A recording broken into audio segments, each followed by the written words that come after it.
faire plaisir. Tout de suite, on va revoir des images de la course avec, vous allez le voir, des images assez étonnantes car nous avions des caméras qui étaient placées à différents endroits et vous allez voir des images que vous n'avez pas eu l'occasion de voir pendant la course, pendant le direct. Regardez, bon, début de parcours avec cette départementale, et là, la route de Segré. Et puis, alors Bernard, voilà, je vais passer la parole un instant à Dominique qui nous explique ce qui s'est passé. Ensuite, je vous passe la parole. Oui, c'était le passage de route. On a remonté, regardez la chute impressionnante de Izmir du Cocher qui derrière fait tomber le numéro 4 Kallio et les jockeys, regardez, c'est toujours impressionnant. On a vu une autre chute à droite, le numéro 7 et qui a beaucoup gêné Karine Desongrais, la grise.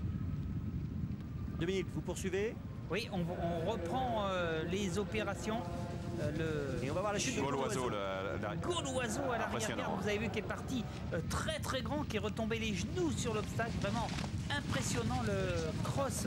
Ici Jobard à l'arrière-garde avec Olivier Sauvaget. On poursuit l'épreuve, on descend, regardez les pianos, le cheval lâché emmène tout le monde, on voit Wake Up, le numéro 5 en tête, toujours Jobard à l'arrière-garde. On est maintenant dans les labours, regardez, on sort même des labours, on préfère aller faire un petit peu plus de chemin, aller dans le bon terrain. Il faut savoir qu'en cross, on va d'obstacle à obstacle et de fanion à fanion, ce qui veut dire qu'on peut sortir de la piste.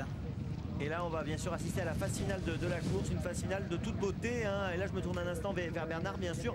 Bernard, match entre deux jockeys, entre deux amateurs, Karine Desongrais et Christophe Herbin. Et bien sûr, le vainqueur, Patrick Pallès et Yann de Brillon. Et regardez Karine Desongrais avec Christophe Herbin en selle, qui semble aller beaucoup plus facilement qu'à son extérieur, la casaque bleu, blanc, rouge de Yann de Brillon et Patrick Pallès.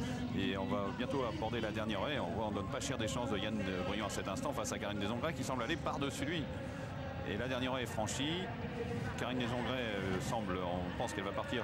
Et là, la cravache qui est tombée, Patrick Pallès a perdu sa cravache, mais ça ne va pas l'empêcher de bien soutenir Yann de Brillon, qui finalement va s'imposer devant Karine Desongrais, deuxième, et à distance Hawaii, et troisième devant le grand animateur, le 5 Wake Up.